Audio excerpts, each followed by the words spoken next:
Tá bom, obrigado. Ó, queridos, então, vou começar agora essa parte de termo, que é um pedacinho, né, que nós não havíamos gravado ainda. Na verdade, eu gravei ontem, mas não ficou muito bom. E aí eu vou gravar de novo agora com vocês. Essa parte de termoquímica, que é uma matéria super boa.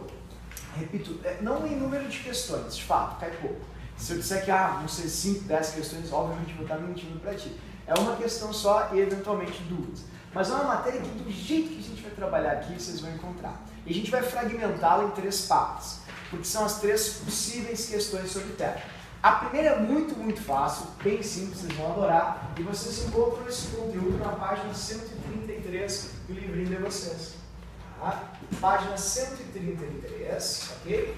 Ali onde fala, capítulo 11, termoquímica, uma matéria maravilhosa, bem fácil, eu adoro termo, é super legal. E a primeira forma de questão que nós podemos encontrar no termo é quanto à natureza das reações. Natureza das reações. Natureza das reações. É super fácil, só tem 2 tipos, ok? E a prova explora bastante. Vamos começar assim. Eu vou começar com uma aqui bem simples, que é a que a gente chama de reação, olha só, endotérmica. São só 2 tipos. A reação endotérmica é aquela reação que ocorre com absorção de calor. Endotérmica. Dessa maneira. É a reação que ocorre com absorção. Absorve calor. Ou absorve energia. Tudo bem? Porque a gente pode ter reação com luz, não é? Impacto, não necessariamente só calor. Absorvem energia, ok? Essas são as reações mais simples, mais fáceis, assim, e uma delas, inclusive, é super popular, que é a reação que eu vou pôr aqui no quadro, chamada de fotossíntese. Na fotossíntese, a gente tem, olha ali, 6 moléculas de CO2, mais 6 moléculas de água, mais, e aí vem a energia, prestem bem atenção, por favor, 2.800 quilojoules. E eu vou fazer uma pergunta para ti. De onde eu tirei esse número 2.800? Essa é uma pergunta super importante porque às vezes não fica muito claro e a gente se perde. Mas como é que eu faço Bhaskara, triângulo retângulo? Como é que eu chego ali? Não, é calculado, é tudo tabelado. Esse é o bom da termo. A gente faz muito pouca conta na termo. A maioria das questões de termo, elas são só para leitura. Então, eles próprios na questão te dão essa informação. Ó, mais 2.800 quilojoules vai produzir essa rica molequinha aqui que é importante para a gente de glicose, que é energia, né? C6H12O6, mais outra coisa que é muito importante, sem ela a gente não sobrevive, que é o oxigênio. Assim. Essa reação, queridos, se chama fotossíntese, é uma reação endotérmica. Agora eu queria te convidar para observar uma outra reação que é bem parecida com essa. Tá? Ela vai ser uma reação oposta, veja só, mas ela é parecida. A gente chama de reação exotérmica. Exotérmica. A reação exotérmica é a reação na qual o reagente, ao se transformar em produto, acaba liberando calor. Então ela ocorre com liberação de energia. Tudo bem? Liberação de energia. Dessa maneira. Eu vou colocar agora uma reação que obviamente vocês sabem muito bem, que acontece dentro de ti nesse instante, onde a glicose, aquela mesma feita antes, ela vai reagir com 6 moléculas de oxigênio, vai produzir, prestem atenção, 6 moléculas de gás carbônico, 6 moléculas de água. Quando tu te movimenta, faz atividades físicas ou cerebrais, isso acontece mais ainda. E olha só que ela vai produzir também calor, muito calor. Sabe quanto? Os mesmos 2.800 kJ. Eu queria, queridos, que vocês observassem essas 2 reações. Uma se chama de fotossíntese, a outra se chama de respiração celular. E observem que as substâncias são as mesmas, né? A diferença é o viés, é o sentido. E por serem as mesmas substâncias, a energia, a diferença energética entre elas é igual, é a mesma. A única diferença é que na primeira, essa energia foi absorvida para que a reação acontecesse, e na segunda, a energia foi liberada para que a reação acontecesse. Então os químicos pensaram assim, bah, tudo bem, ok, mas tem um problema. Essas reações são muito grandes para a gente escrever. Ficaria muito cansativo para um aluno ler isso. Teria alguma forma mais simples de criar uma linguagem e agilizar as nossas leituras? E a resposta para isso é sim. Então, a termoquímica ela acaba nesse instante, já acabou a matéria. Tudo que eu vou passar para vocês agora são apropriações de linguagem que os físicos e químicos criaram para a gente poder compreender termo de uma maneira mais fácil. Para eu não precisar escrever tudo isso para ti aqui e tu com um número só ou um símbolozinho só já consiga me dizer exatamente o que significa, tá? Então comecemos assim. A primeira coisa é, químico não chama energia de energia. A gente chama normalmente aqui de entalpia. Vem do grego entalpia, que significa aquecer, e em inglês heat, assim, ok? Por isso a letrinha símbolo é a letra H. Então vocês vão encontrar uns Hs perdidos em todos os lugares, certo? É isso que vocês vão encontrar. Ok? E fechou, essa é a entalpia, liberação de calor. Energia, entalpia, a mesma coisa. Segundo, é muito ruim escrever toda essa reação. Então os químicos se apegaram a gráficos. Sim, gráficos de energia. Esses dois vocês têm na página de número 133. Eu vou começar mostrando o gráfico da ESO. Na ESO, só a liberação de energia, porque os reagentes têm mais energia que os produtos. Então, quando os reagentes se transformam em produtos, o que vai acontecer? Eles vão acabar liberando energia nesse processo. Ó, o CO2 e a água, eles têm menos energia que a glicose e o oxigênio. Então, quando a glicose e o oxigênio se transformam em água e CO2, há necessidade de uma diminuição energética. Então o que os químicos pensaram? Olha só, para não escrever tudo isso, vamos criar símbolos. Então, energia chamaremos de H, beleza? Como a gente tem aqui o H dos reagentes, beleza? E a energia, ou H dos produtos, ok? Vamos chamar essa diferença de energia entre os dois, ou seja, o calor da reação, de ΔH. Fechou? E aí surgiu o ΔH. Isso é o ΔH, é a diferença energética entre o reagente e o produto e o reagente. Ah não, mas aí não pode ser uma hora outra, tem que ser padrão. Vamos usar a física. É final menos inicial na física, né? Então vamos fazer. Final, produto, menos inicial, reagente. Aí ficou sendo assim o ΔH. Energia do produto menos energia do reagente. No caso da reação endotérmica, observem, queridos, que os nossos reagentes têm menos energia que o nosso produto. Logo, quando a gente quer fazer esse produto, tá vendo? A gente precisa de um aumento energético, de ganho de calor, de ganho de energia. Opa, subiu. Eu vou pedir encarecidamente para que vocês nunca, para que tu nunca erre isso, vocês desenhem esses gráficos na prova, que vocês tenham autonomia. Cheguei na prova e lembrem que é igual uma escadinha. Se está subindo a escada é endo, se está descendo os degraus da escada é isso. O que está falando isso? É muito fácil, tal, eu sei. Não, mas é que você acredita, vai haver alguns problemas. Eu vou mostrar para ti aqui. Ó, primeira coisa, ΔH. ΔH menor do que zero, ou seja, negativo, indica liberação de energia. Portanto, sempre que houver um sinal de menos nos ΔHs, vocês vão estar lendo um calor liberado, um calor formado, produzido. Quando o ΔH for maior que zero, sinalzinho de mais, é um calor absorvido, apropriado, apreendido, um calor, não é ganho, digamos assim, recebido.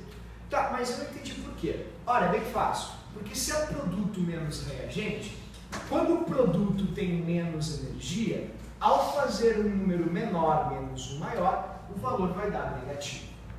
Quando o produto tem mais energia, ao fazer um número maior menos um número menor, vai dar um valor positivo. Portanto, ao invés de escrever toda aquela equação que eu escrevi para ti, a gente poderia vir até aqui e escrever só isso, ó. ΔH da fotossíntese, tá vendo? Escreve triângulo H da fotossíntese, vai ser igual a, primeiro, mais, indicando ganho, energia, 2.800 kJ de energia, e aí vem uma grande pegadinha e começamos aqui, vezes quantidade, porque eu preciso saber da quantidade, vezes mol na menos 1. Esse mol na menos 1 indica por quantidade de reação, ou seja, por essa reação aqui. A minha sugestão para que vocês não se confundam com isso é: foquem na substância que está na quantidade de 1 mol, ou a substância mais importante da reação. Isso sempre vai ser útil na hora de ver quantidade, porque vocês estão de convir comigo, tu precisa falar de quantidade quando fala em energia. Logo, nessa reação, para não escrever tudo isso, eu escrevo só isso, mais 2.800 kJ por mol. Mol do quê? Mol de glicose formada ou mol de glicose consumida aqui. Tá vendo? Tá, mas e se fossem 2 mols? Aí toda a reação dobraria, inclusive a energia. E se fosse meio mol? Aí toda a reação reduziria pela metade, inclusive a energia. Bem importante. Tá, mas e como é que eu escrevo daí?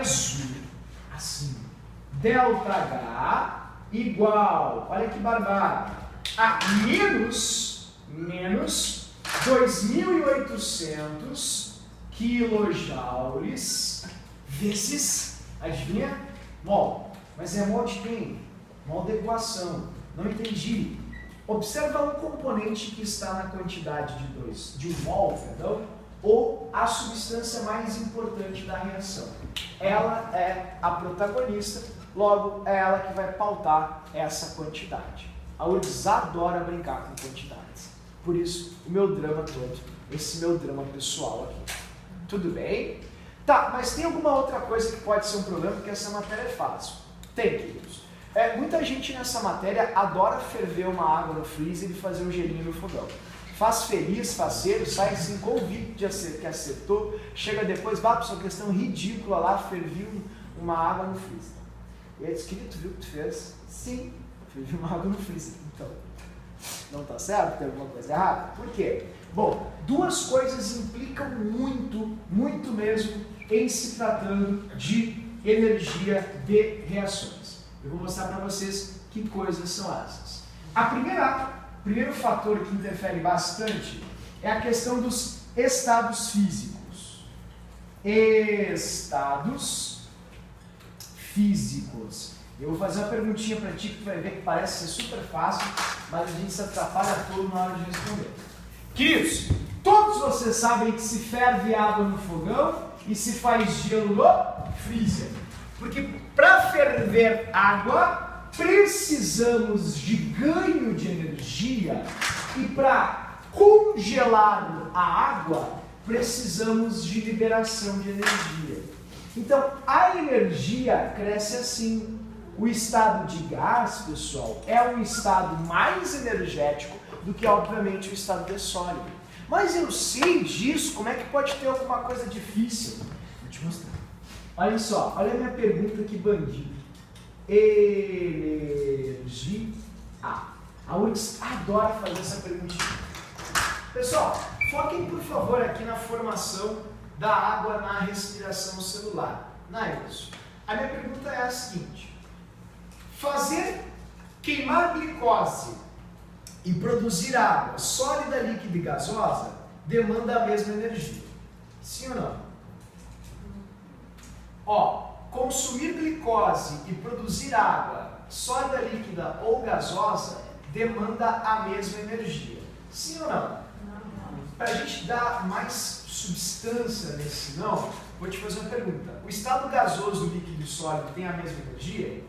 Então não. Tudo bem, vocês estão corretos, vocês são brilhantes. Agora vem a minha pergunta, que é super bandida. Para fazer água sólida, a gente libera mais energia nessa reação ou libera menos energia nessa reação? Calma. Quando tu pensar em te manifestar, a gente tem que respirar fundo para oxigenar bastante as células, para promover muita ATP, massageia a têmpora e faz assim. Não responde rápido, porque é super, super capciosa essa pergunta. Ó, essa reação é a reação que acontece nas condições ambientes. Assim. Então, a água nas condições onde acontece é líquida. E eles mesmos vão escrever isso para ti. Eles vão escrever água líquida. Aí eu preciso perguntar para ti. Água sólida tem mais energia ou menos energia que a líquida? Daí tu vai fazer assim, ó. Tu vai colocar aqui embaixo, ó, água, tá vendo? Ó, sólida. Significa que se eu quisesse sair desse degrau e chegar na água sólida, eu ia ter que descer mais. Aí a água gasosa tem mais ou menos energia que a água líquida?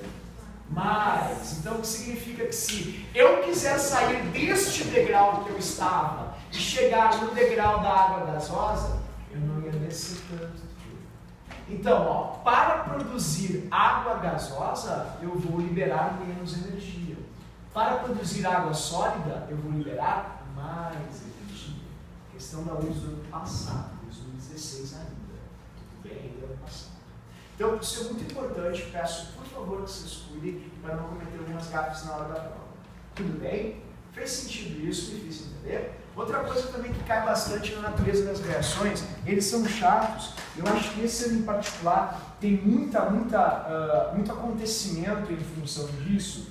São os estados alotrópicos. Estados alotrópicos. Estados alotrópicos. Esse aqui é a única coisa que a gente deve lembrar quando fala de alotropia, como vimos na aula 1, é carbono grafite e carbono diamante, que é a dobradinha mais comum que tem. Então eu vou pedir que vocês lembrem, queridos, que na Poli 05, tá, o grafite ele é muito mais barato do que um diamante. Então na tua Poli 05, tu nunca vai colocar diamante 05 e sim grafite 05. Tá? E o que isso tem a ver? Diamante. As energias são diferentes. E se as energias são diferentes, a energia do grafite é diferente da energia do diamante, a prova vai te incomodar. Desculpa, pessoal, começou.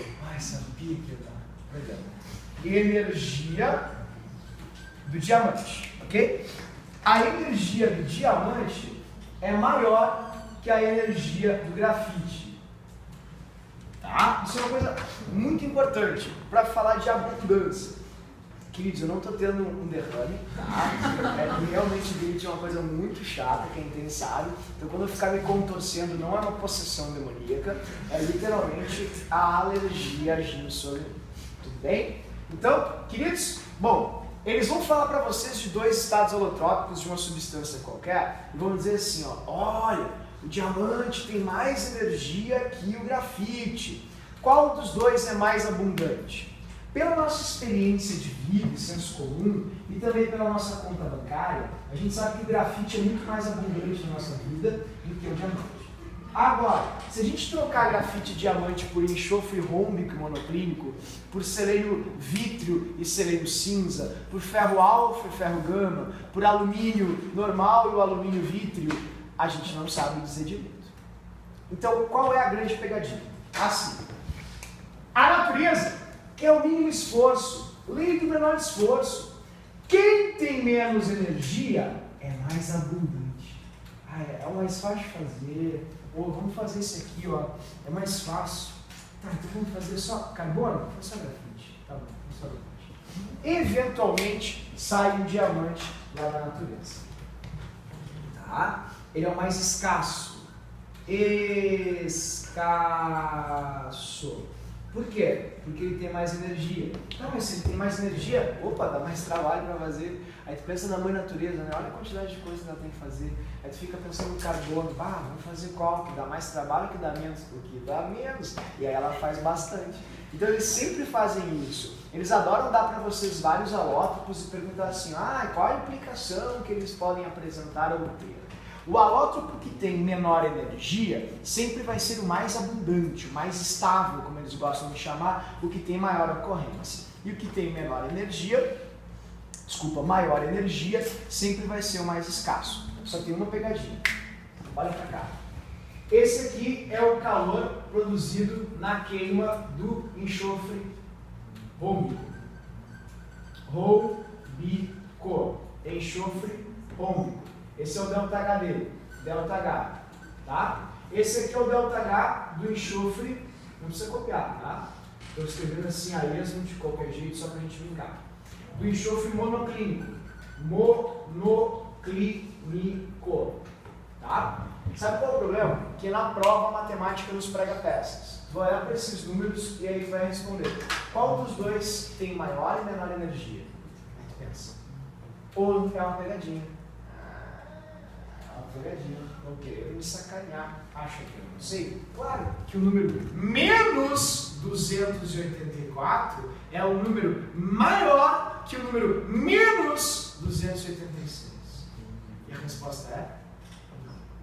Esse menos, ele não indica matematicamente, algebricamente, quantidade ou dimensão. Não. O menos aqui, como a gente acabou de ver, é uma simbologia para liberação ou absorção. Então o ideal é que vocês façam assim, esqueçam o sinal. Qual dos dois tem ou demanda, despende, depreende maior energia? Esse depreende maior energia. Esse envolve menos energia. Qual dos dois é o mais popular, abundante, mais rico? O rômbico. Qual é o mais escasso? O monoclínico. Infelizmente isso acontece e a gente vem quem é que adora fazer essa sacanagem? A luz. Tudo bem? Eu consegui fazer entender, vocês entenderam isso? O sinal só indica a liberação ou absorção, então leiam somente isso ao lerem os sinais. Tudo bem, queridos? Me fiz entender, vocês entenderam aí? Sim ou não? Tá tudo certo. Então, essa é a primeira parte da tela. Deixa eu só apagar aqui. Roberto, tu quer fazer aquele retrato bacana? Com aquele filtro legal? Quer fazer uma pose? Não, eu dispenso a pose. Esse é o nosso primeiro quadrinho de terno. São 3, como eu te falei. O próximo quadrinho de terno, ele é bem importante também, e é um que, pessoal, posso apagar? É um que, eu vou te pedir do fundo do coração, tá? Não vai para a prova sem dar uma boa olhada nele. Porque tem uma reação aqui que, sei lá, eu dou aula há 15 anos já, 15 anos. Eu nunca vi um ano sem nada. E tu sabe, obviamente, que reação que é. Combustão. Tem que saber tudo sobre combustão. A gente não pode se dar o luxo de cair em pegadinhas de combustão, porque as questões da prova da URGS que a gente pode errar são reação orgânica impossível. Está todo mundo com livre-arbítrio para errar. Só chutando a dele. Tá? Pronto. Não dá. Se eles quiserem fazer uma reação orgânica impossível, ninguém acerta. Fato. Ponto. A gente tem que se conformar. Outra questão que pode ser, se tu tem um aval para errar, eu te deixo. Questão de equilíbrio químico, muito complexa. Às vezes eles pegam o equilíbrio de propósito, só para, cansar o aluno, eles fazem uma questão muito complexa. Não tem necessidade, pode deixar passar. Tá certo? Chuta na D também. Tá pronto, acabou a questão. Agora, combustão, a gente tem que acertar, porque é uma questão muito previsível e, bom, como eu te falei, eu nunca vi uma prova sem combustão. Então, eu vou mostrar para vocês como funciona, o que a gente tem que saber. São só 2 entalpias importantes para a gente trabalhar aqui, e a combustão, queridos, é uma delas. Ok? Primeira coisa, funciona assim, como é que a gente vai fazer para padronizar os calores? Aí o pessoal falou, vamos inventar condições. Beleza. Quais condições são? Vamos inventar um estado padrão. Ok. Qual vai ser? Esse aqui, o estado padrão. O estado padrão são condições inventadas pelos físicos, nas quais todas as energias medidas aqui foram calculadas. Padrão. Assim, 2 pontos. O estado padrão é Uma atmosfera, foi aqui que tudo foi calculado, um ATM. Segunda informação, 298 Kelvin ou 25 graus Celsius, por isso que tem um 298 ali. E terceira e última informação, molar, tudo é por mol, tudo é para um mol da substância importante, a substância que eu quero. Então esses são os padrões, esse é o popular estado padrão, o estado no qual tudo foi calculado. Tem duas entalpias das 4 padronizadas que a gente tem que saber mesmo para URGS. Ah, eu vou fazer só URGS, não tem que saber dessa. Ah, eu vou fazer só PUC, nem dá bola, porque nem vai cobrar, não cobrou. Agora essa, tem que saber para URGS. Qual é? Primeiro, combustão. Combustão é essencial, é a mais popular, é a mais importante, e todo mundo assim vai para a prova, combustão é barbada, já olhei, vamos estudar, sei lá, soluções. Não, estuda de novo combustão. Por quê? Porque é fácil, e as pegadinhas, quando a gente não está bem redondo, são traiçoeiras. Primeira coisa, combustões são queimas, é sempre exo, não existe uma combustão endo. Não tem um foguinho que congela, não, tu não é a Frozen, não é a Elsa do Frozen, né? Toda queima, explosão, libera calor, libera energia, enfim, é exotérmico, não existe uma combustão endo. Segundo, o que é combustão? Combustível, oxigênio, gás carbônico mais água. Isso é adestramento, tá errado, não é. Tu pode queimar qualquer coisa, tu pode queimar enxofre. Como é que tu vai tirar gás carbônico do enxofre? Como é que tu vai tirar água do enxofre se o enxofre só tem EC, não tem H? Ou seja, está errado. Quem decora assim, decora errado. O pessoal usa isso porque os combustíveis mais populares são os fósseis, mas os teus filhos e os teus netos não vão aprender combustão assim, porque na época deles não vai ter carro movido a gasolina mais, porque a previsão é para 25 anos na China, e a China é o grande referência, o termômetro do mercado mundial. Então, como é que eles vão fazer? Ó, primeira combustão na prova. Eles vão te dar isso aqui, ó. Para mim é o combustível desse ano. H2, tá vendo? Hidrogênio. Faz CO2 mais água. Não, queridos. O H não pode fazer gás carbônico, porque ele não tem carbono. Mas então não é combustão. É combustão, porque é combustível. Primeira coisa, o combustível é a substância que demanda dinheiro. Ele é o importante. Ele sempre tem que estar na quantidade de 1 mol. Então, tu sempre tem que ler ele, o número 1. O combustível, ele vai ser vítima do grande queimador. Ó, grande queimador. Quem é o grande queimador? Comburente. Quem é o comburente? Oxigênio. Ele é o oxidante das combustões. Vê como tudo rima, né? Oxigênio, oxidante, oxidação. Ele provoca a oxidação das coisas. Então aqui a gente vai precisar de meio oxigênio. E olha qual vai ser o produto da nossa combustão? Água.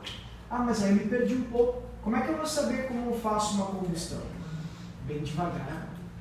A combustão consiste em fazer com que o oxigênio forme ligações com os elementos do combustível.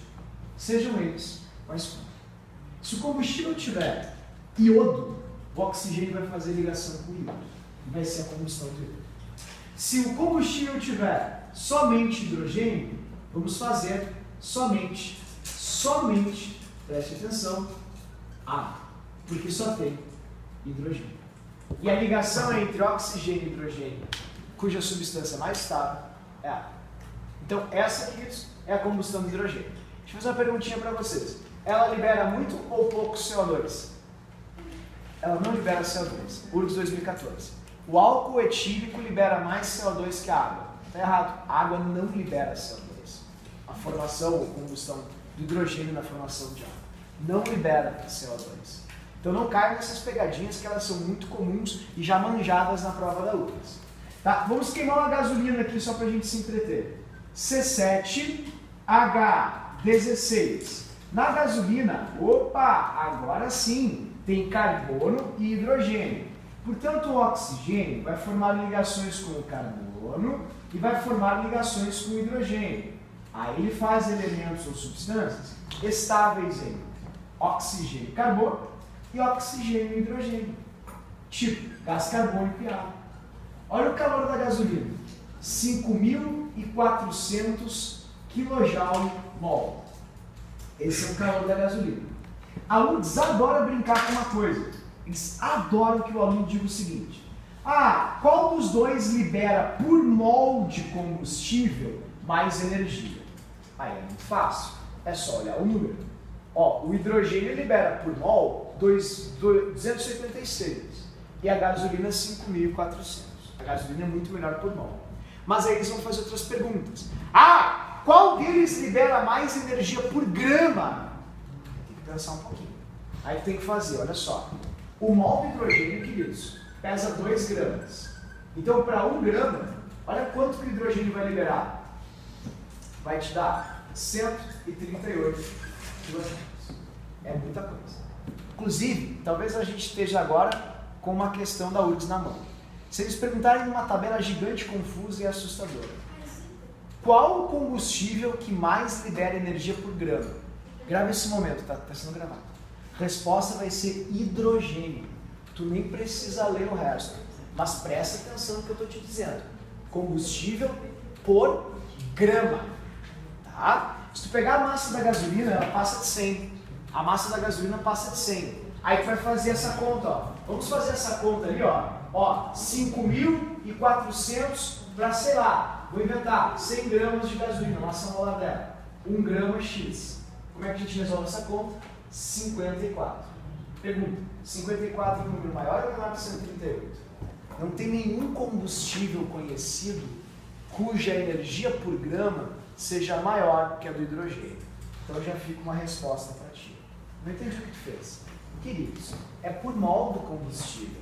Então a gente vai lá ver a massinha molar, que vai ser 12 vezes 17 mais 1 vezes 16, soma e vai dar a massa molar. Vai dar um número acima de 100. Eu escrevi 100 só para fazer rápido. Então 1 grama vai dar X. Essa é a continha que a gente faz. E nunca, ao fazer essa conta, o hidrogênio é batido. Ele é o melhor combustível por grama. Qual o único problema do hidrogênio? Volume. Ele é gás. Então ele não consegue muito hidrogênio em pouco volume. Precisa de grandes espaços para condensar hidrogênio, porque ele é difícil de se comprimir. Esse é o problema do hidrogênio. Tudo bem? Bom, antes de continuarmos os raciocínios, deixa eu fazer uma pergunta. Na natureza nada se cria, nada se perde, tudo se transforma, correto? Está correto aqui então? Não. A URGS vai te perguntar. Em 2007 ela fez uma pergunta muito fácil. Quantas moléculas de oxigênio são necessárias para queimar uma molécula de gasolina? Essa é a gasolina. Vamos fazer? Nada se perde, tudo se... Tá, então são 7 carbonos aqui, né? Quantos carbonos tem que ter aqui? 7. Isso. São 16 Hs aqui, né? Quantos tem que ter lá? Então a gente multiplica por 8. Porque 8 vezes 2 é 16. Aí fica com 14 mais 8, 22. Que número vezes 2, queridos, dá 22? Resposta da questão da URGS de 2007. Letra B, 11. Só isso. Mas lembrem, eles não davam equação. Vocês precisam fazer a equação. Tá? Eu peço muita atenção em combustão. Vai cair, todo ano cai, é uma questão barbada. Certo? Combustão. Bom, depois da combustão, tem uma outra que também é clássica da URGS, que é super sacana, na minha opinião, é a mais bandida, que é a de formação. Formação ou se decora ou não se sabe. Porque é uma convenção, entalpia de formação. A formação ela pode ser endo ou exo. Endo ou exo. Os químicos pensaram assim: como é que eu vou fazer a formação da água, do gás carbônico, o calor de formação para eu botar numa belvita, da glicose? Como é que eu faço isso? Aí a gente decidiu assim: vamos convencionar. O calor padrão de formação vai ser substância simples gerando um mol de composto. Tá, deixa eu ver se eu entendi então. Esse é o metano. Metano. O metano ele tem CH4. O metano pode ser feito por bactérias. O metano pode ser feito por hidrólises. O metano pode ser feito por quebras de cadeias carbônicas. O metano pode ser feito por bilhões de formas diferentes. Mas a forma padronizada, a forma que inclusive vai deter esse calor aqui, ó, menos 18 kcal por mol de metano formado, queridos, é a forma padrão. E a forma padrão é, os químicos estipularam o seguinte: a gente tem que usar as substâncias simples formadoras deste composto. Não entendi. Quais são as letras que vão no metano? C e H. Então, como eu encontro o carbono na natureza? Carbono, simples, sólido, carvão, grafite, assim. Como eu encontro o hidrogênio na natureza? H2, gás hidrogênio, H2, assim. É assim que eu encontro o hidrogênio na natureza. Então os químicos decidiram, vamos botar numa garrafa térmica de nome calorímetro carvão e gás hidrogênio. Vamos explodi-los e o que gerar, todo o calor que foi gerado, dizemos que é do metano. Mas para isso a gente vai precisar ignorar o calor deles. Ignoraremos o calor deles. Tá, então só um pouquinho, deixa eu ver se eu entendi. Estão me dizendo que substâncias simples vão ter calor zero? Sim. É impossível medir a energia total de um sistema. Então eu consigo medir a variação da energia de um sistema. Logo, a gente simula, inventa, diz que o calor das substâncias simples vale zero. E na hora de fazer uma substância nessa reação, todo o calor demandado no processo, nós associamos à substância e dizemos que este calor é o calor do metano. Então, substâncias simples valem zero, ou têm entalpia igual a zero. Substâncias simples têm H igual a zero, entalpia igual a zero. No caso, para tu achar o calor na reação, tu olha para o reagente, quer dizer, para o produto. Exatamente. Certo? Isso é muito importante. Eles não vão dar para vocês a substância. Eles só vão te dizer e vão pedir que tu faça a reação. Tá? Então eles vão dizer assim, ó, metano, faz metano para mim.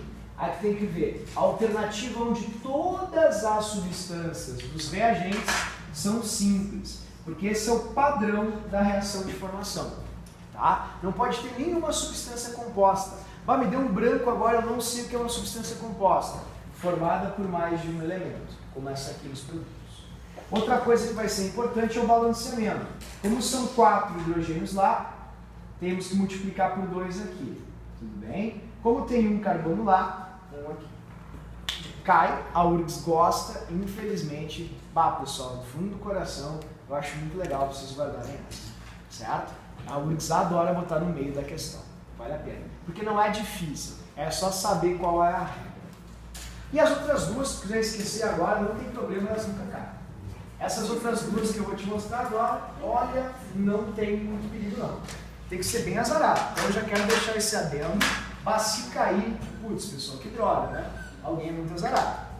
É aquela coisa. Então já te aviso, sobre aviso, tu te conhece, nunca tive problema, tudo certo, sou uma pessoa sortuda, ok, ainda volta, não vai cair esse calor. Mas neutralização.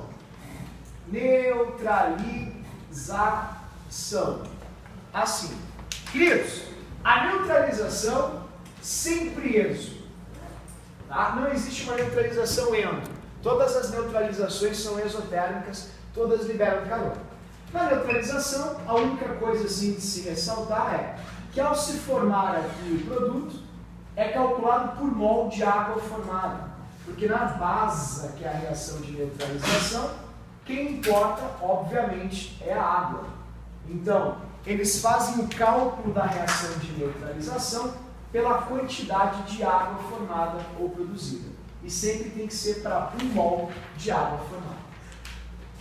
Neutralização, eu me lembro uma vez só na URGS, não cai com frequência, assim, e a questão foi muito fácil. Perguntavam se a neutralização era endotérmica ou exotérmica. Resposta, sempre exo. Sempre.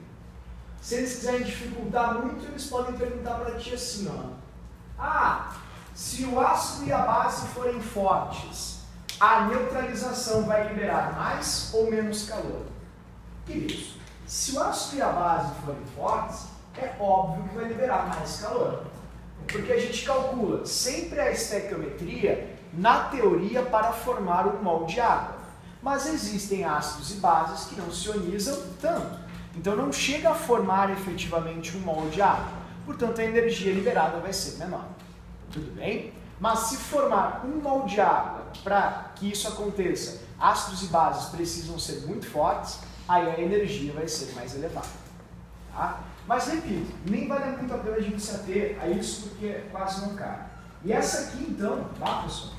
Eu vi uma vez só, te digo até o ano agora, 2003, vocês não eram nem nascidos. E aí lá em 2003, saiu um negócio no Japão, né? Ah, os japoneses inventaram um café que esquenta sozinho. Só precisa jogar água. Aí eu pensei, exatamente, fiquei em choque também. Aí o pessoal enlouqueceu, eu quero esse café, eu quero esse café. E aí aconteceu que cobrou muita questão sobre isso, que é um processo simples de dissolução. Funciona assim. Tem algumas coisas que quando tu joga em água, elas liberam calor. E outras absorvem. Alguém aqui já usou soda cáustica alguma vez na vida? Alguém que já olhou para uma caixa de gordura ou para um ralo de pia, encarou assim e usou soda cáustica para desentupir? Vou te pedir para fazer isso agora nesse feriado, programando. Se tu tiver oportunidade, vou pegar e desentupir o ralo lá de casa. Pede para o teu pai, para tua mãe, para a pessoa que cuida de ti. Aí tu pede para ela botar a soda cáustica na água, tá? E pede para ela mexer com uma colher. Aí depois tu vai encostar no pote, pelo amor de Deus, no pote, tá? Não é no líquido, tá? Pelo amor de Deus, só no pote. Quando tu encostar a mãozinha no pote, tu vai ficar chocado. O pote está quase pegando fogo, assim. Muito, muito quente.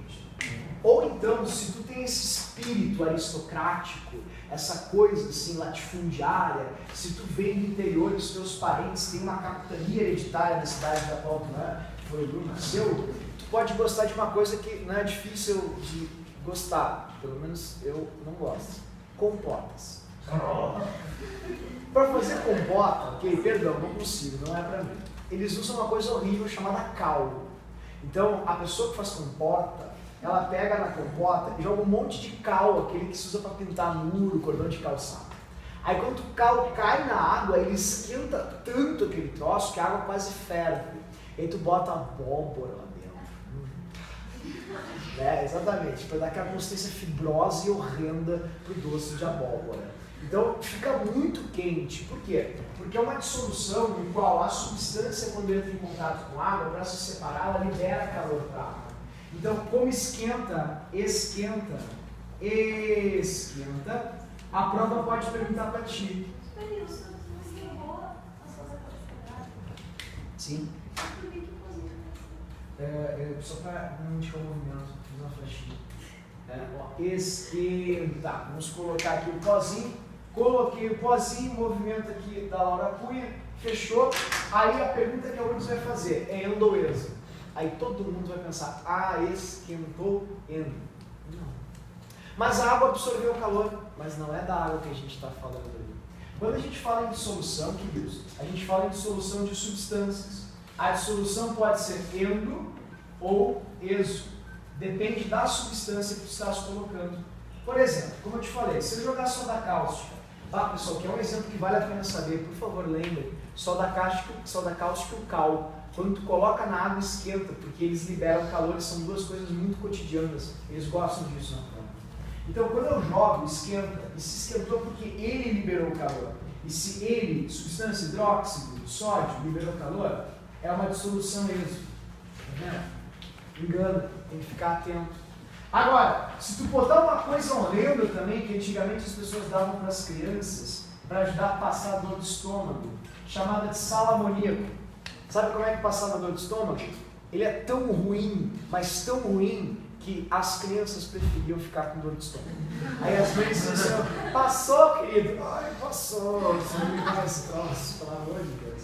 E era bem assim mesmo. O sal amoníaco, ele é horrendo, ele é horrível, o gosto é terrível, ele se usa para fazer aquelas bolachinhas de voxel secas, pulverentas, que tu come gruda na boca e não tem gosto de nada, tem gosto de concreto, literalmente. Então essas maravilhosas bolachinhas de vó são feitas com sal amoníaco. Mas tem uma coisa legal, quando a gente bota o sal amoníaco na água, ele resfria a água, ele torna ela ficar gelada, ela começa a ficar gelada. Se colocar muito sal amoníaco na água, ela quase congela. Sabe por quê? Porque ele está roubando o calor da água para se dissolver.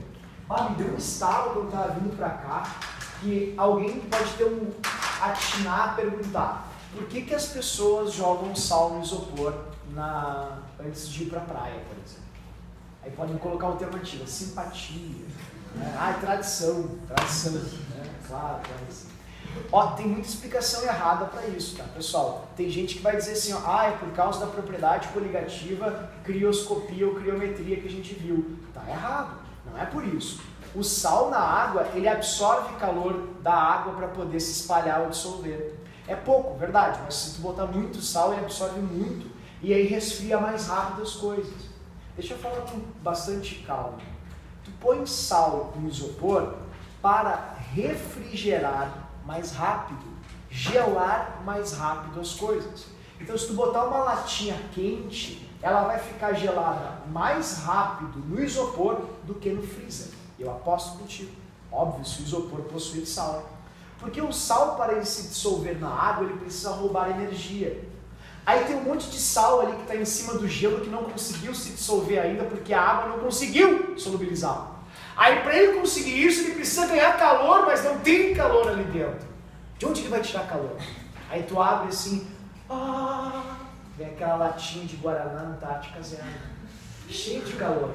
Aí quando chega, o sal enlouquece, meu Deus, é muito calor, é muita energia. Aí ele começa a roubar todo o calor e começa a espalhar no meio da água.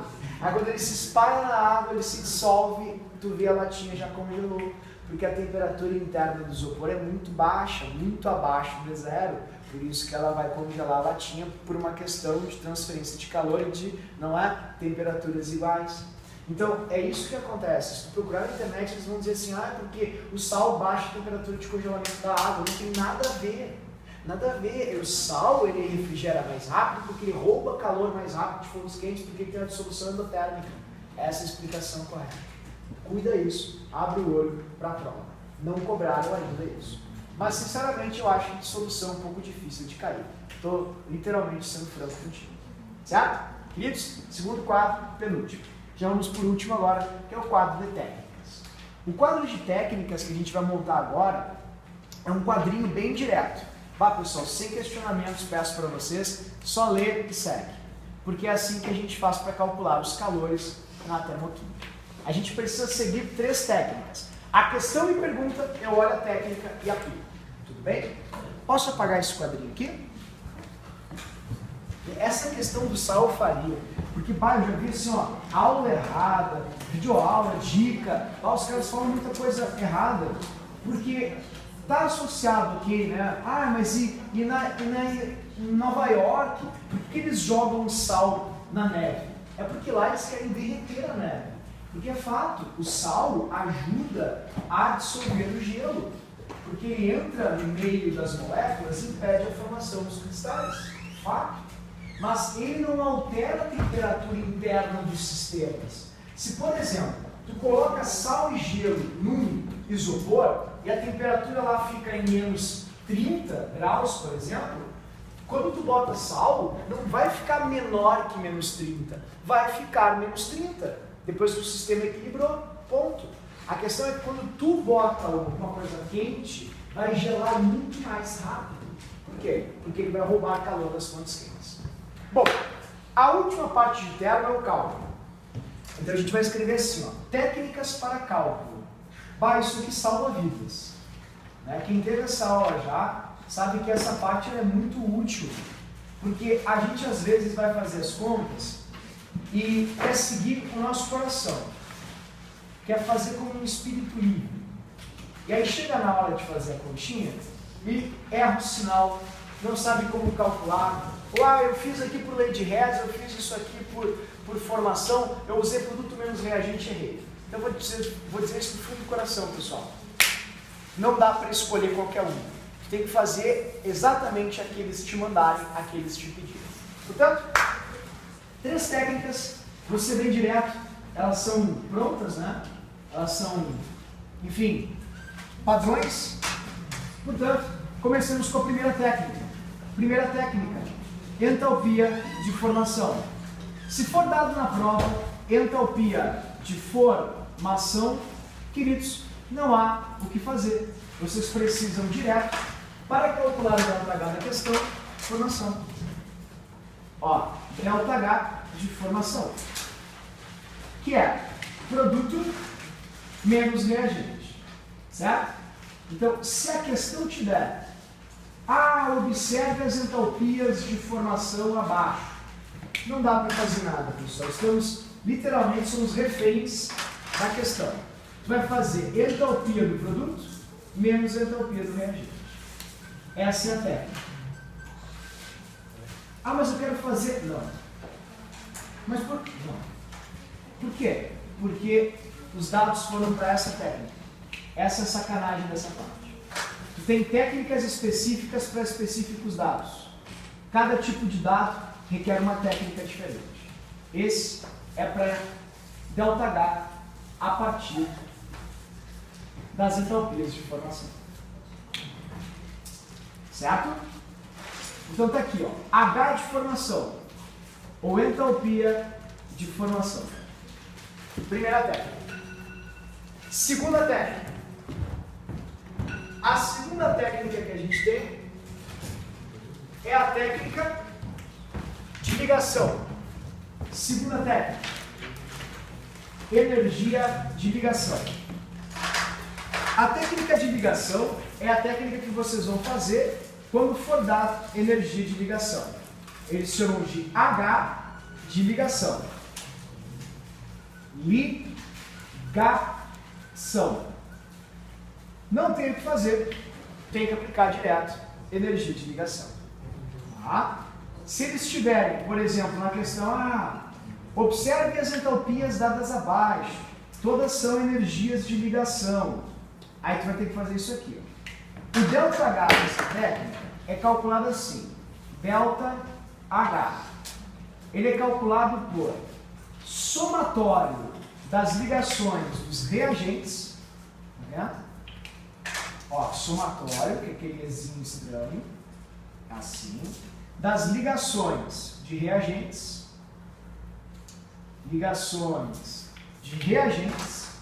menos os produtos, é o contrário. Reagentes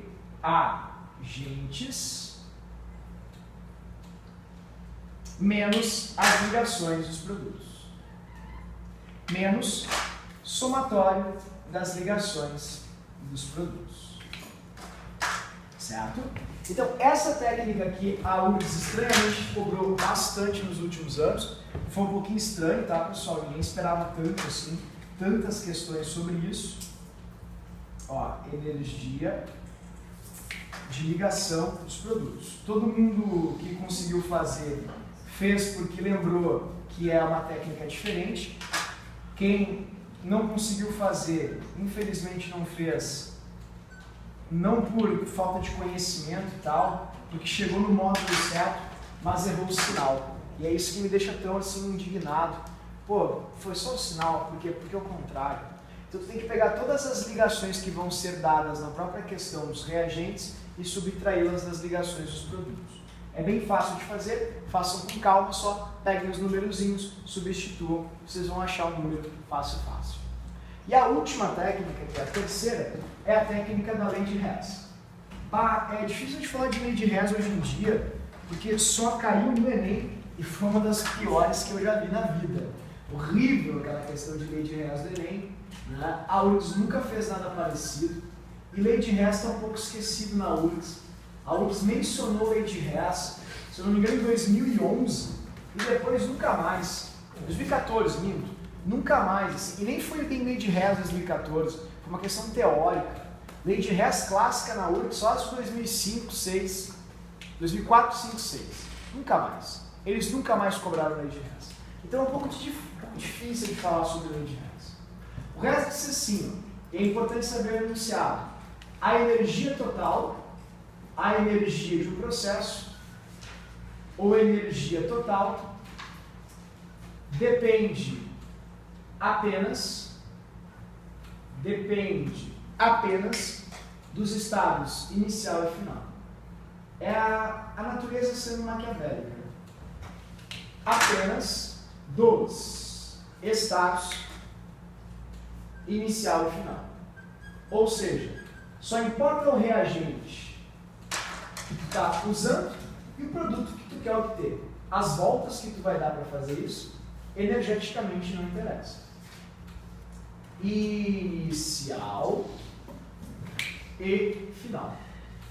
Tá? Então eu vou escrever aqui para vocês duas coisinhas da lei de Hess que a gente pode utilizar e quando tu vai usar a lei de Hess. A lei de Hess é a menos empregada atualmente, eles usam muito pouco. Na prática também, na graduação, a gente nunca usa a lei de Hess, deve ser por isso, essa banca é uma banca mais de graduação, assim, menos de ensino básico. Por isso que algumas coisas aconteceram, assim, de erros bobos ou questões que fugiram um pouco da norma. E se cair a lei de Hess, repito, acho difícil, vocês vão perceber que a lei de Hess por não dar certo em nenhuma das outras técnicas de cálculo de calor. Tipo, eu tentei formação aqui, ele não me deu formação, como é que eu faço? Tentei ligação, ele não me deu ligação, como é que eu faço? É a lei de Hess. Tá? Repito, acho difícil, acho que não vai cair. A URGS acha que abdicou de lei de Hess. Mesmo assim, não podemos ir para a prova sem saber o básico de lei de Hess. Que é isso aqui. Funciona assim, queridos. Lei de Hess significa manusear as equações. Como o Hess disse, só importa o reagente de partida e o produto de chegada. Portanto, se eu inverter uma equação, eu preciso inverter o sinal do ΔH também. Porque se num sentido ela é endo, no oposto ela é exo. Então, ao inverter uma equação, inverte-se o sinal. Ao aumentar ou diminuir a quantidade dos participantes de uma reação, tipo, por exemplo, A para B, dessa maneira, 2A para 2B, a gente vai ter também uma variação no calor. O calor vai ser dobrado também. Tudo que tu fizer em suma na equação, o ΔH vai sofrer também. Certo? E o Hess disse assim, ó, que é possível numa reação tu equacionar, mexer da forma como tu quiser, até sistematizar as equações para obter uma equação desejada. Por exemplo, vamos supor que tu tem aqui, ó, a reação A para B. E A para B tem a ΔH1, desse jeito. E tu tem a reação B para C. Tem a ΔH2. Se nós literalmente somarmos essa reação, fazendo uma operação matemática que vocês conhecem como sistema, ó, vamos somar essas duas reações. Tá vendo? Olha o que a gente vai fazer. Quem está em lados opostos podem ser subtraídos. Quem está em lados iguais são somados. Ou é somado, perdão. Logo, A para C seria igual a ΔH1 mais ΔH2. Isso é a lei de Hess. Todos os componentes que estiverem do mesmo lado são somados. Todos os componentes que estiverem em lados opostos são subtraídos. Como o B está de um ladinho e o B está do outro, a gente faz B menos B, 0B. Lei de Hess. Não cai faz muito tempo. Vou dar uma sugestão para vocês. 3 anos seguidos tem caído ligação. Dá uma olhadinha em ligação. Tá? Não é difícil, é bem fácil. Como a gente está com um tempo muito restrito, eu vou começar a cinética agora, vou fazer porque é uma matéria mais importante. Mas depois, assim que bater, eu pego ali uma questãozinha de ligação para fazer contigo. E vou deixar muito tema de ligação para resolver com vocês também antes da aula. Fiquem tranquilos. Tá? Esse é o último quadrinho de termo, Força Termo na URGS, acredite. É bem fácil, vocês vão adorar. É uma matéria bem bacana. Tudo certo ali, Roberto? Tudo certo, achei. Queridos... Oi. Perdão, desculpa. Pensei que tu fosse perguntar.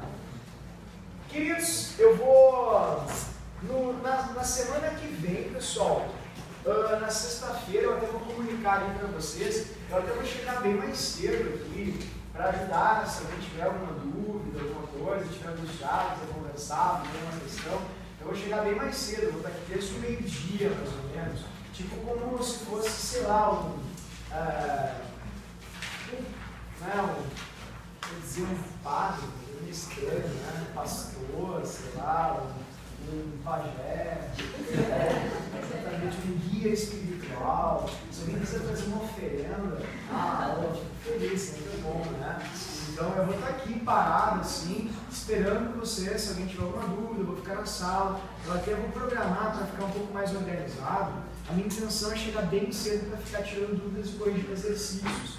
Então eu vou colocar bem direitinho no grupo ali, tá? Vou fazer todas as questões de termo e tal, ou, por favor, perguntem quaisquer questões do livro que vocês tenham dúvidas, eu vou estar aqui para ficar ajudando vocês e tirando dúvidas desde o meio-dia, não é? Tipo, fazer tipo uma rede, assim, exatamente. Vou ficar aqui, tu não sabe o que é isso, né, Felipe?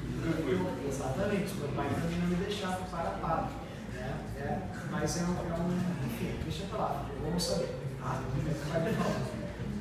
Tudo bem, queridos? Então, só para terminarmos o dia de hoje, esse último conteúdo que é cinético, que é um conteúdo que de teoria tem muito pouco, mas de questões, vê só, olha que paradoxal, tem muita coisa. É um conteúdo super curtinho, teórico, muito pequeno, só que na URGS eles cobram muito. Talvez vocês me recordem, mas no Enem eu falei para ti, nem olha cinética para o Enem que não cai. Não caiu, eles não cobram. A única coisa que pode cair de cinética no Enem é meia-vida. Caiu. Meia-vida do Sérgio, não foi do Sérgio, eu errei. Mas foi do carbono 14. Mas caiu meia-vida.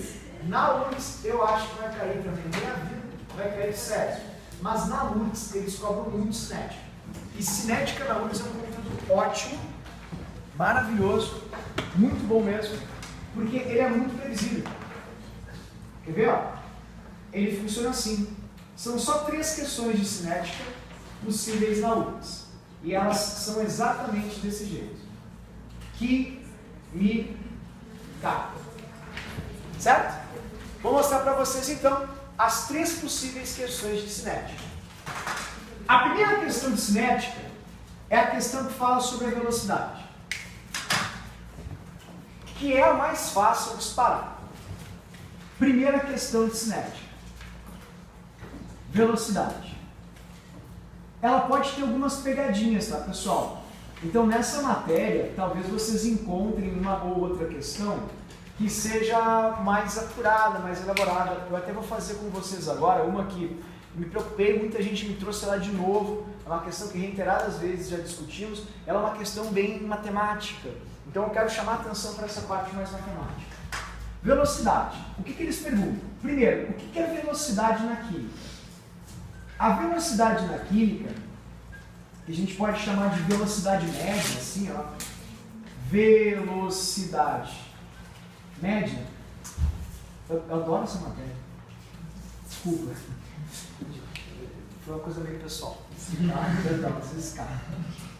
Ela é uma razão, tá? Não é como na física, onde a gente fala assim, velocidade é metro por segundo, quilômetro por hora. Não, na química é quanto tempo dura um saco de carvão, quanto tempo dura um tanque de gasolina, quanto tempo leva para queimar a minha vela, o carboidrato que eu comi vai me dar energia por quanto tempo? Isso é cinética, quantidade por tempo. Se eu te disser que eu corri por 20 minutos, tu não sabe se eu corri bastante ou se eu corri pouco. Se eu te disser que eu corri por 2 horas, tu não sabe se eu corri bastante ou se eu corri pouco, porque eu te dei tempo. Se eu te disser que eu me movimentei por 2 quilômetros, tu não sabe se eu fui rápido ou se eu fui devagar, porque eu só te dei distância. Se eu te disser que uma reação aconteceu em 1 segundo, tu não sabe se ela foi rápida ou se ela foi devagar, porque eu só te dei tempo. Se eu te disser que a reação consumiu 1 grama, eu não sei se ela foi rápida ou se ela foi devagar, porque eu só te dei quantidade. Por favor, não esqueçam disso. É a grande pegadinha da URGS. Velocidade é quantidade por tempo. Tu pode ter consumido 1 grama em 1 milionésimo de segundo. 1 milionésimo de segundo, imagina quanto é que tu vai consumir em 1 segundo. Sabe? Então é muita coisa, foi muito rápido. Tu pode ter despendido 1 segundo e não ter consumido nada do soluto, 1 micrograma do soluto. Foi super lenta a tua reação. Então não foi uma reação boa, não. Então isso é muito importante. Quando a gente fala de velocidade na química, queridos, a gente fala aí quantidade, variação da quantidade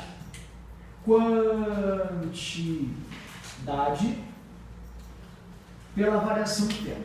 Vamos fazer a questão mais bonita que a URGS já fez até hoje, e também uma das mais erradas e mais odiosas, mas eu achei lindo, tá? Porque essa questão, assim, fiquei muito feliz. Desculpa, tá? Não é, tá rindo da desgraça. Não, a questão foi maravilhosa, o cara que fez foi genial. Genial, brilhante. Sou Paulo Mendes, como te falei. Assim, vou mostrar pra ti. Essa questão foi lindíssima. Tá? É essa questão dos gases. Ela tem 2 reações, 21, página 149. 2 reações. Aí ela diz assim, observe os gráficos abaixo. Sobre os gráficos abaixo, são afirmadas 3 assertivas. Quais estão corretas? Vamos lá. Quando tu pegar um gráfico, tem que conversar com o gráfico. Você que é meio esquizofrênico, isso, mas pergunta assim, grande gráfico, o que queres de mim? O que queres me dizer? Então, vocês vão olhar para os 2 eixos desse gráfico, ok? Olhem para o eixo Y, olhem para o eixo X. O que ele está te dizendo? No eixo Y, ele está falando de quantidade. No eixo X, ele está te falando de tempo. Então, ele está te dizendo, ao longo de um tempo, quanto foi consumido do reagente A, é isso que ele está falando, tudo bem? Tá. Então, eu vou começar assim. Vamos supor que eu queira fazer uma reação química, eu vou queimar um fósforo.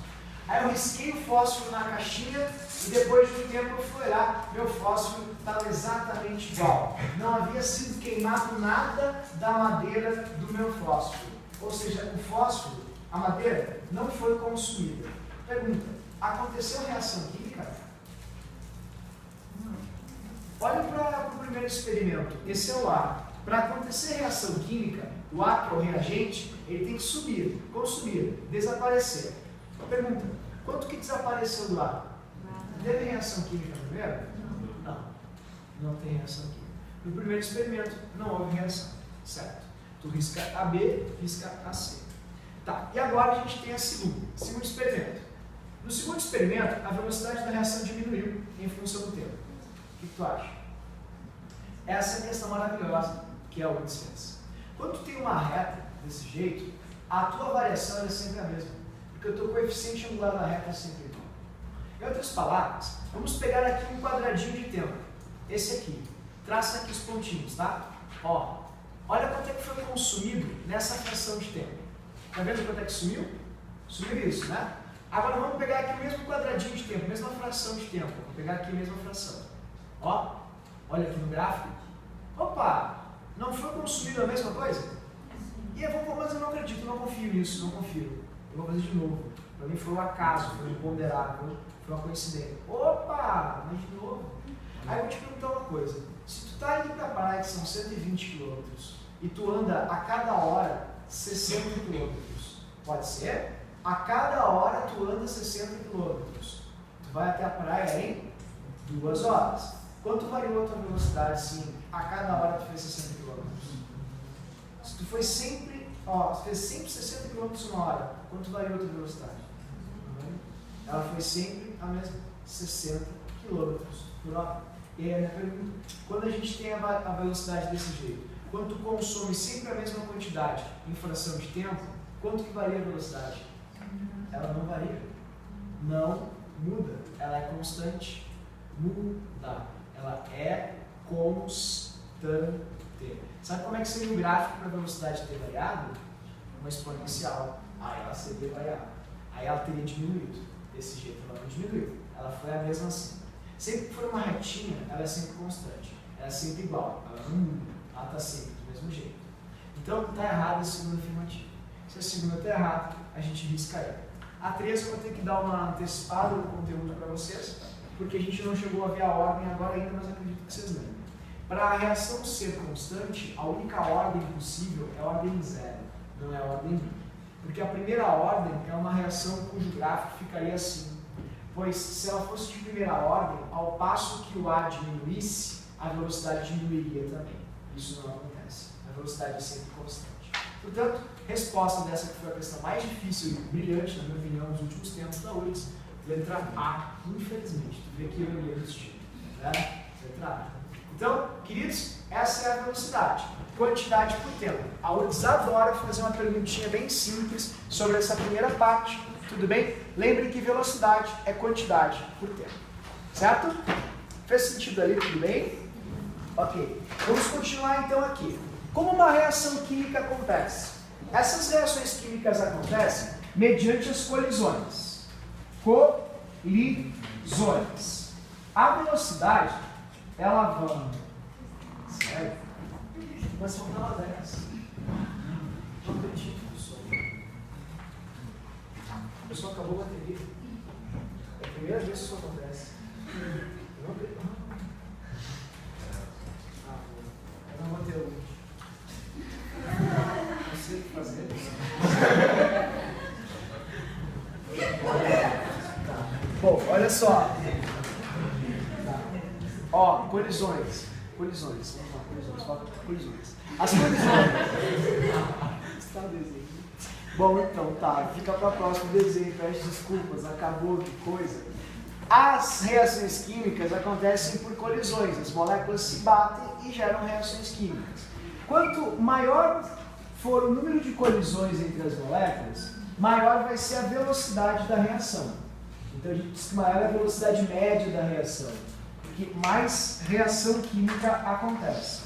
Só que a URGS adora fazer perguntinhas bem bobinhas sobre isso. Eles adoram perguntar para vocês assim, ó. Tá, então como é que tu pode fazer, querido, para aumentar a velocidade de uma reação? Ou seja, para aumentar as colisões. É super fácil, vocês vão ver agora como fácil é. Tem só 4 fatores que vocês podem aumentar para aumentar as colisões. E olha que simples que são. O primeiro fator que tu pode aumentar é a área de contato. Por exemplo, está com dor de cabeça, consome um paracetamol, mas esmaga ele e bota na água e toma. Por quê? Um pouquinho de água, né? Não muita água, por favor.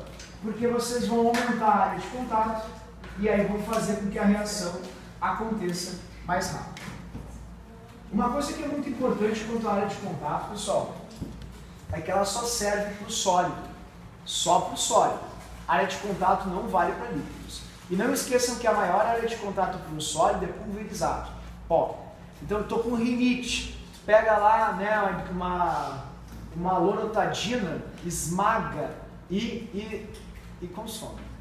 Daí rapidinho a alergia vai parar. Por quê? Porque a área de contato é maior, a absorção é maior. Bom, depois da área de contato tem a pressão. A pressão vocês só podem associar para gases. Isso é bem importante.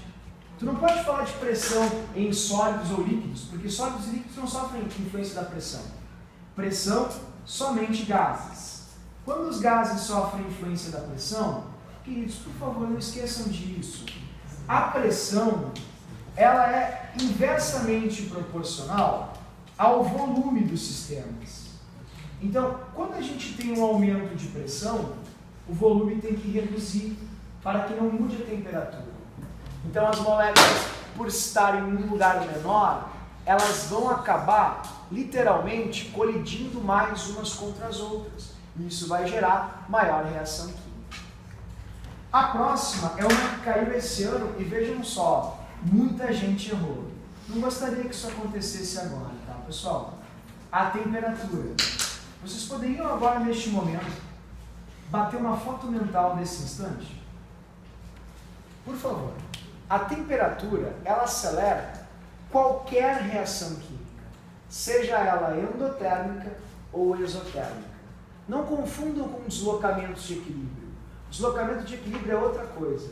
Quando a reação é aquecida, o equilíbrio se desloca para o lado endo, mas o equilíbrio se processa mais rápido. Como ele é um processo dinâmico, tanto o lado endo quanto o exo vai ser mais rápido a conversão. A diferença é que a quantidade do lado endo vai aumentar Isso é a diferença. Quando a gente fala em temperatura, falamos em energia cinética.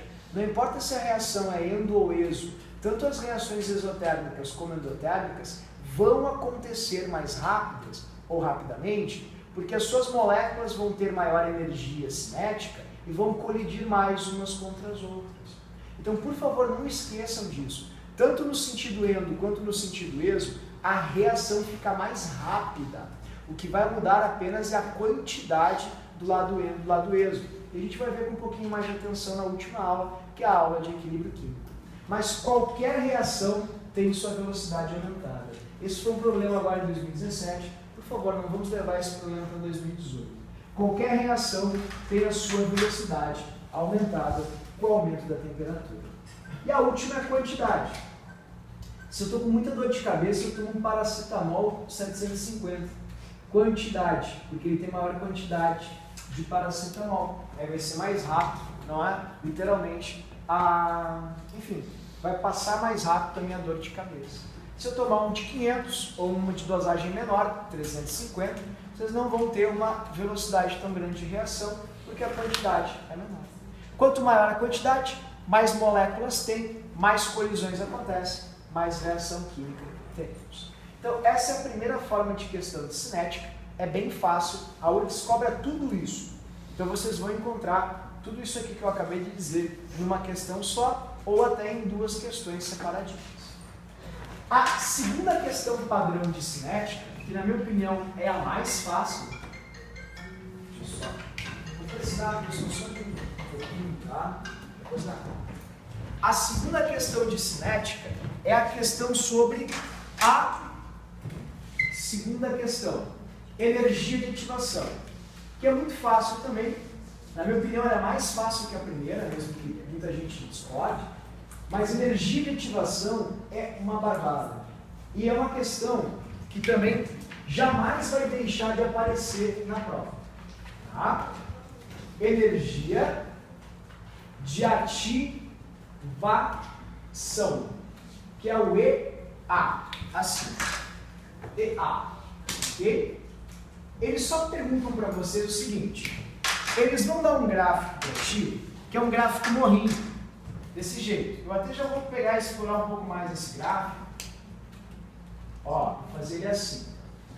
Vamos supor que vocês têm uma cordilheira, basicamente, aqui.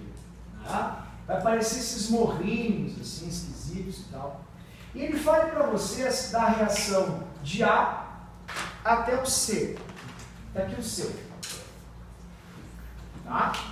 Isso aqui é super previsível, é super fácil. Eu peço, por favor, que vocês prestem muita atenção, que é uma barbada. Assim, energia, ok? Quilojoule. Tá, o que ele vai perguntar? Primeiro, ele vai te perguntar qual é o ΔH da reação. Como nós recém vimos, se é uma reação que vai de A até C, o ΔH é essa parte aqui. É a diferença entre o reagente, produto, reagente. No caso, o produto C e o reagente A. Como o produto C está acima, é um ΔH positivo, ele é maior que zero. Mas eles vão perguntar para vocês assim, qual é a energia de ativação dessa reação? A energia de ativação é a energia despendida para subir o morro. Para sair aqui, ó, da base do morro e chegar até o cume do morrinho, que a gente chama de complexo ativado. Complexo.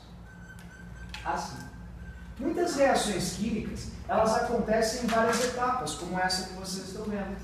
Na primeira etapa, a energia de ativação é muito grande. Por isso a gente chama de etapa, como é grande, lenta. Porque ela tem uma alta energia de ativação. E a energia de ativação, ela dificulta muito o processo da reação química. Porque daí tu precisa absorver muita energia para ligar ou ativar a reação.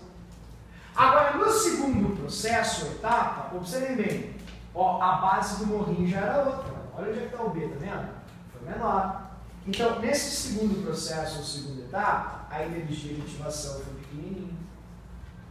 Se a energia de ativação for pequena, o sentimento que a gente vai ter é justamente o sentimento correto sobre a velocidade da reação.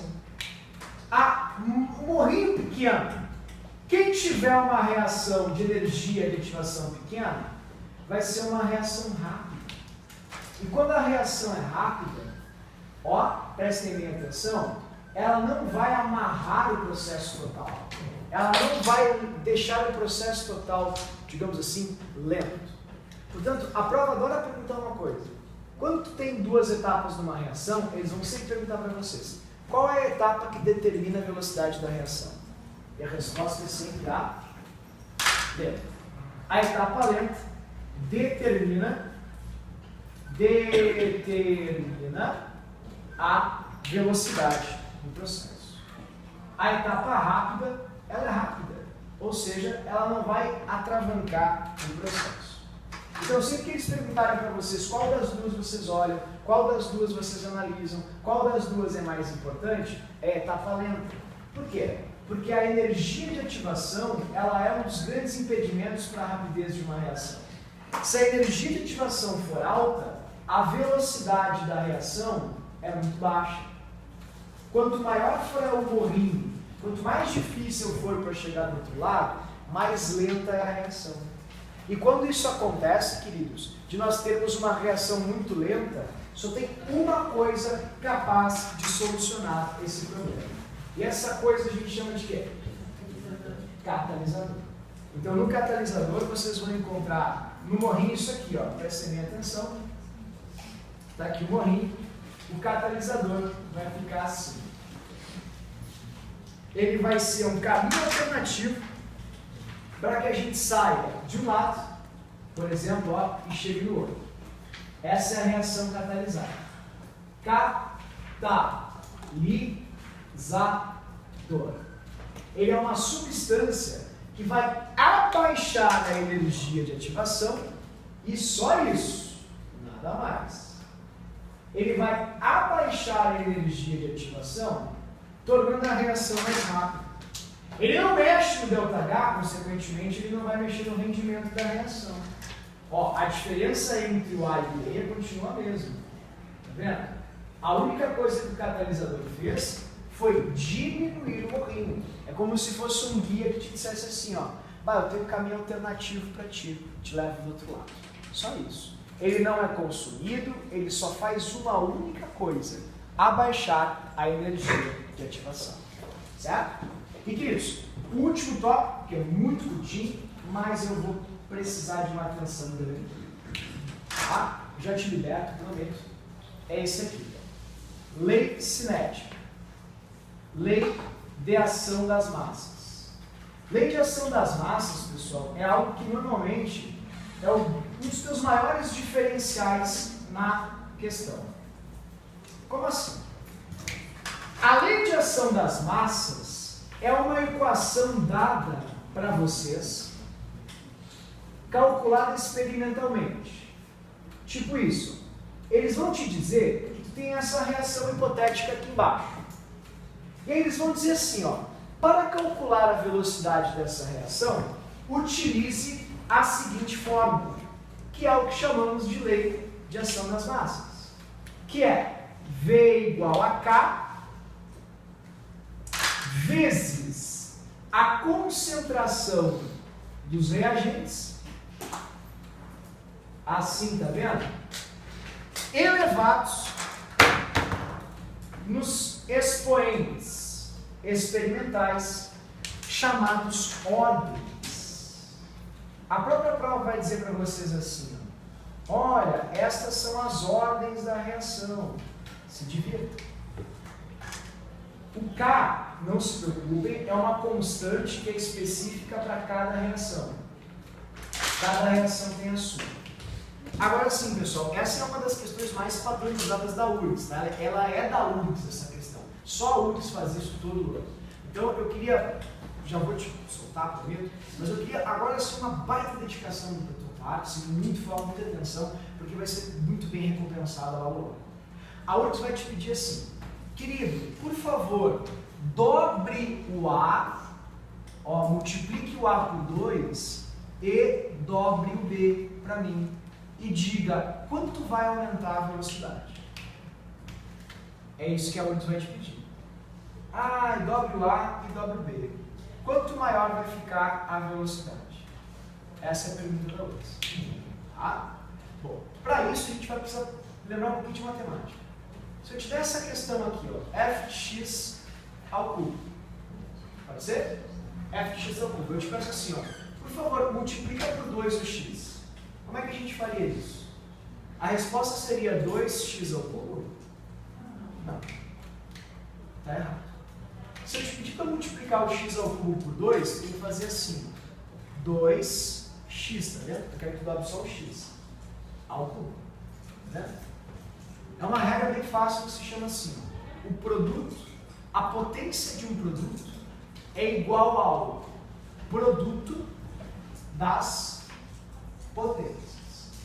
É a única sacanagem que existe. A URGS vai pedir para tu multiplicar o A por 2 e o B por 2. Sabe o que tem que fazer? Tem que chegar aqui e tem que fazer assim. 2 vezes o A ao quadrado. 2 vezes o B na 1. Não importa o tamanho do A, o valor do A e do B. O que importa é só a variação. Então, 2 ao quadrado vai dar 4. 2 na 1 vai dar 2. E 2 vezes 4 dá 8. A velocidade vai aumentar 8 vezes. Isso cai todo o bendito ano. Vai cair agora, eu aposto para vocês. E é bem provável que a resposta seja 8. Vou te dizer por quê. Porque é o exemplo mais feito pelo outro. Talvez seja essa a resposta. Certo? Então, queridos, me desculpem por ter estendido um pouquinho na aula. É que faltou o desenho, eu tive que desenhar. Senão eu estava bem cronometrado. Viu que sim, tem toque, vocês sabem disso. Um ótimo ano novo para vocês, saúde, sucesso, realizações e as conquistas vão vir logo na primeira semana de janeiro. Certo? Tchau, tchau. Não esqueça dos plantões e